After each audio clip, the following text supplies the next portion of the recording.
بڑا پیارا قول امام شافعی رحمۃ اللہ علیہ کا ہے، سارے مسلمانوں کا اس بات پر اجماع اور اتفاق ہے، پیارے نبی صلی اللہ علیہ وسلم کی سنت معلوم ہو گئی، واضح ہو گئی کہ یہ ہے حدیث رسول اللہ صلی اللہ علیہ وسلم کا فرمان، بخاری میں موجود یا مسلم میں یا ترمذی میں موجود ہے، لیکن حدیث صحیح ہے، ابو داؤد ترغیب میں ہے، لیکن علامہ البانی نے صحیح اس کو قرار دیا۔ جس کو مسئلہ پیارے نبی صلی اللہ علیہ وسلم کی کوئی سنت، کوئی مسئلہ واضح ہو جائے کہ یہ نبی صلی اللہ علیہ وسلم کا فرمان مبارک یا تقریر مبارک ہے، لم یحل لہ، کہتے ہیں تمام مسلمانوں کا اس بات پر اس کے لیے حلال نہیں ہے کسی کے لیے بھی پیارے نبی صلی اللہ علیہ وسلم کی سنت کو چھوڑو۔ الحمدللہ رب العالمین والصلاة والسلام علی اشرف الانبیاء والمرسلین نبینا محمد وعلی آلہ وصحبہ اجمعین۔ قال اللہ تعالی یا ایہا الذین آمنوا اتقوا اللہ حق تقاتہ ولا تموتن الا وانتم مسلمون واعتصموا بحبل اللہ جميعا ولا تفرقوا۔ حضرات، آج بتاریخ 19 جون 2008 بروز جمعرات ہم آپ کا اس عظیم الشان آڈیٹوریم میں، جو کہ سماحت الشیخ عبدالعزیز بن باز رحمۃ اللہ علیہ کے نام کی طرف منسوب ہے، خیر مقدم کرتے ہیں، خوش آمدید کہتے ہیں۔ اللہ رب العالمین آپ کی اس تشریف آوری کو شرف قبولیت عطا فرمائے۔ حضرات، آج کی یہ نشست جدہ دعوت سینٹر حی السلامہ اور المکتب التعاونی للدعوہ والارشاد و توعیۃ الجالیات شرق جدہ کے تعاون سے منعقد ہوئی ہے۔ اللہ رب العالمین ان اداروں کو اور ان اداروں کے ذمہ داران کو جزائے خیر عطا فرمائے۔ اس بابرکت شام میں انشاءاللہ تعالی 2 تقاریر ہوں گی۔ پہلی تقریر کا عنوان 4 امام ہیں، جسے ہم شیخ یاسر جابری حفظ اللہ سے سنیں گے، اور دوسری تقریر شرک کے دروازوں کے عنوان پر ہمارے مہمان خطیب فضیلت شیخ جناب قاری خلیل الرحمان صاحب موجود ہیں، ان سے انشاءاللہ سنا جائے گا۔ آج جن عناوین پر ہم یہاں تقاریر سننے کے لیے جمع ہوئے ہیں، ان کے پیچھے کچھ وجوہات ہیں۔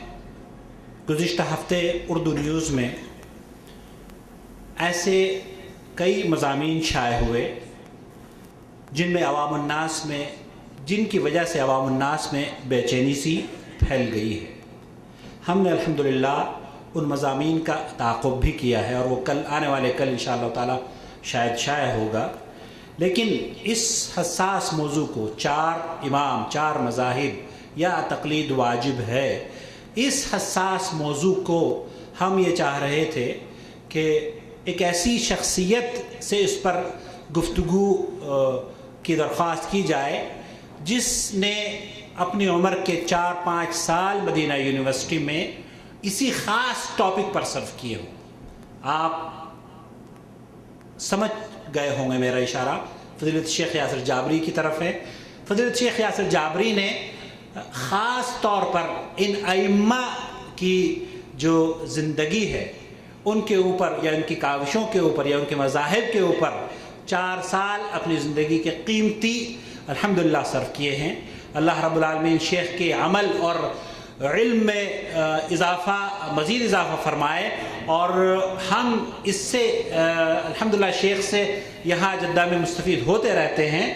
اسی لیے بغیر کسی تعارف کے، بغیر کسی تمہیدی مزید کلمات کے، میں شیخ سے درخواست کروں گا کہ تشریف لائیں اور 4 امام کے موضوع پر ہمیں اپنے خطاب سے مستفید فرمائیں۔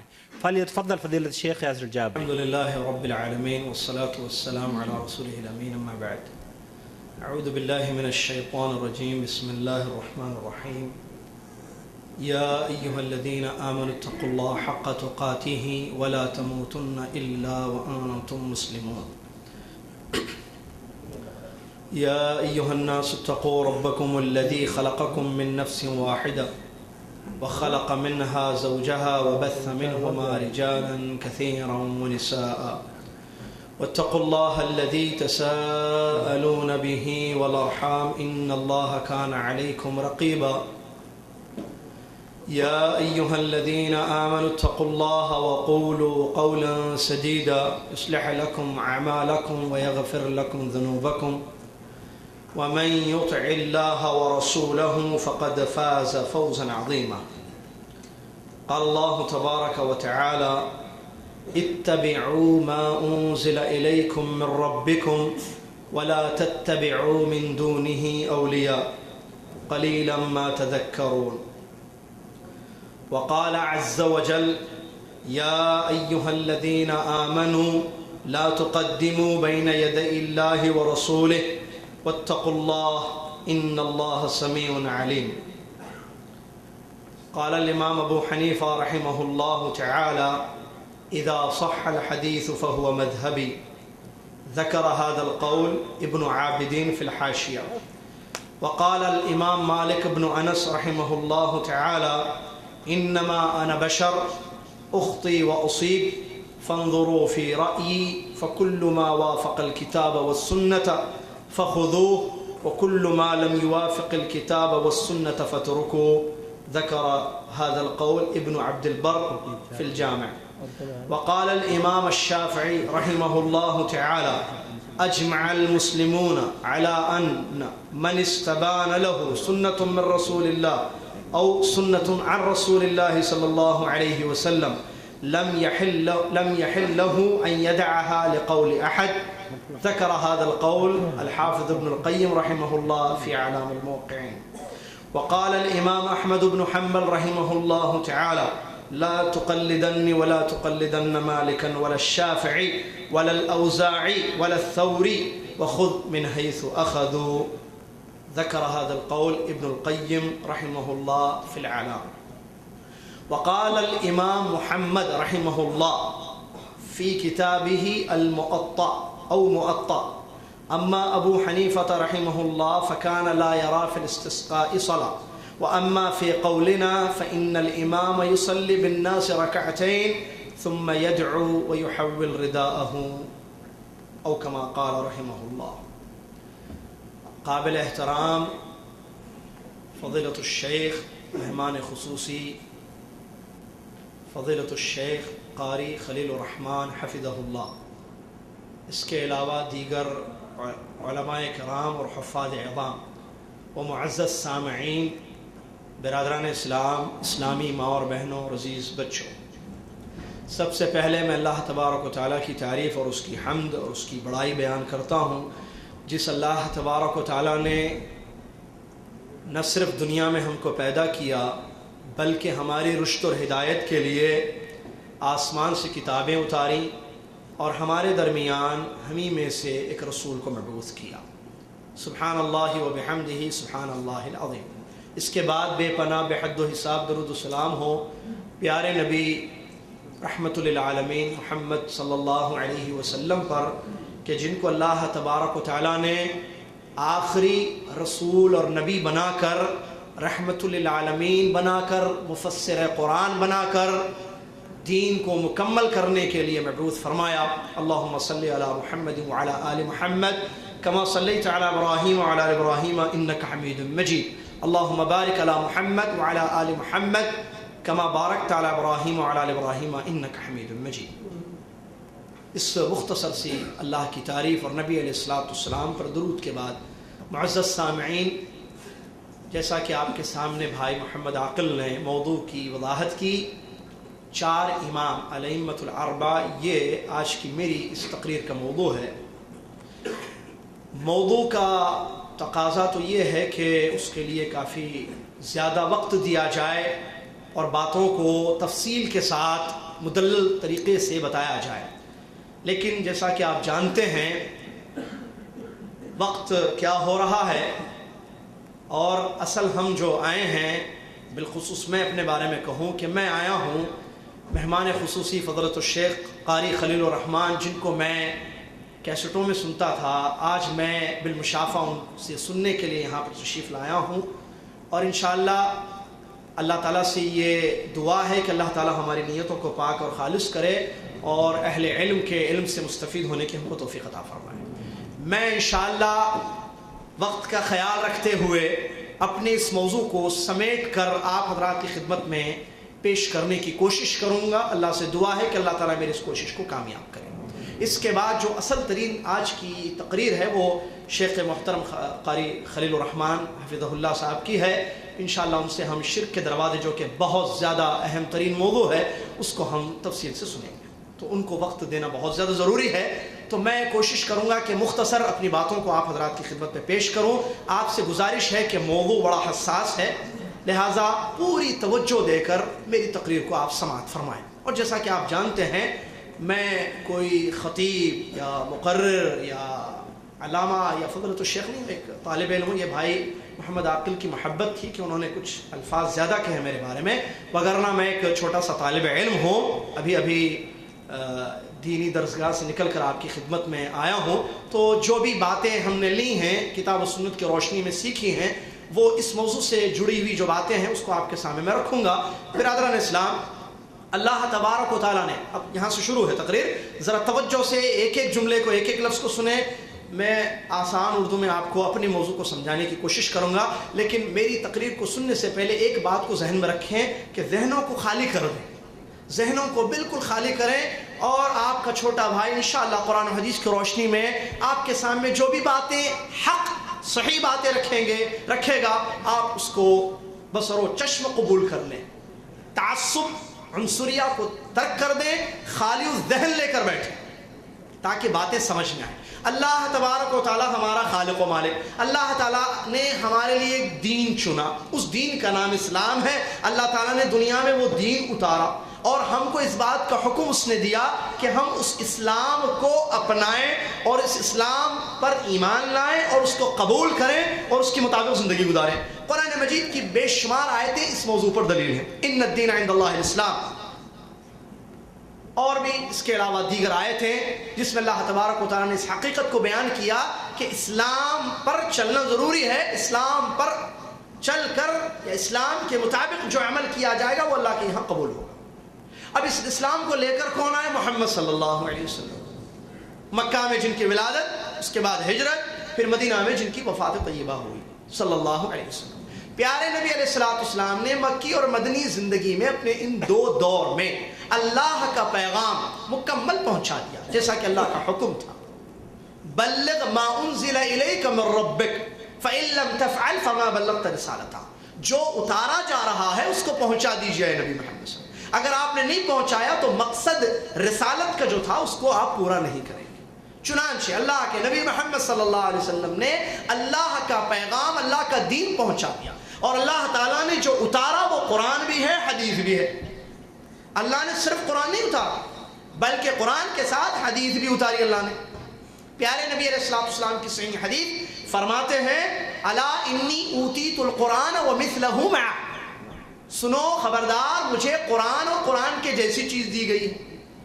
وما ينطق عن الهوى ان هو الا وحی یوحى، پیارے نبی محمد صلی اللہ علیہ وسلم کے بارے میں اللہ نے خبر دی اس آیت کریمہ میں، یہ جو کچھ کہتے ہیں اپنی خواہشات کی بنا پر نہیں بلکہ وحی کی جاتی ہے، اس کے بعد وہ کہتے ہیں۔ آپ حدیث سے اٹھائیں، واقعات اٹھا کر دیکھیں تو بہت سارے ایسے واقعات آپ کو نظر آئیں گے جہاں پتہ چلتا ہے کہ نبی علیہ السلام پر وحی اترتی تھی، اس کے بعد نبی علیہ السلام لوگوں کو مسئلے بتاتے تھے۔ جیسے کہ واقعہ جیرانہ کے مقام پر ایک شخص آیا، اس نے کہا کہ کیا زعفران اس کے کپڑے پر لگا ہوا تھا کہ کیا میں اس پر احرام باندھوں؟ نبی علیہ السلام نے فرمایا، جواب نہیں دیا، خاموش رہے۔ وحی اتری، جیسا کہ صحابی کہتے ہیں حضرت عمر بن خطاب رضی اللہ تعالیٰ عنہ اور دیگر صحابہ وہاں موجود تھے، وحی آئی، وحی کے ذریعے آپ کو پیغام ملا، حکم ملا۔ نبی علیہ السلام نے فرمایا کہ کہاں ہے وہ جو پوچھ رہا تھا ابھی سوال؟ اس کو نبی علیہ السلام نے بلایا اور کہا کہ زعفران کو مٹا دینا، اور اس کو حدیث بیان کی۔ نبی علیہ السلام وحی کے بعد حدیث بیان تھے۔ یہ ایک واقعہ دلیل ہے سمجھنے کے لیے کہ پیارے نبی علیہ السلام کی حدیثیں بھی اتاری گئی ہیں۔ تو دو وحی، جیسے وحیین، ایک کتاب اللہ منزل من اللہ کی کتاب، دوسری پیارے نبی علیہ السلام کی حدیث۔ دین نام ہے ان دو چیزوں کا، ان دونوں کو کیسے سمجھنا ہے صحابہ نے جیسے سمجھا ہے، اور میری پچھلی تقریر اسی جگہ پر آپ کو یاد ہوگی، اسی پورے موضوع پر تھی کہ کیسے ہم قرآن و حدیث کو سمجھیں، منہج فہم کیا ہونا چاہیے۔ تو قرآن اور حدیث مرجع ہے، دین قرآن میں ملے گا، حدیث میں ملے گا، اور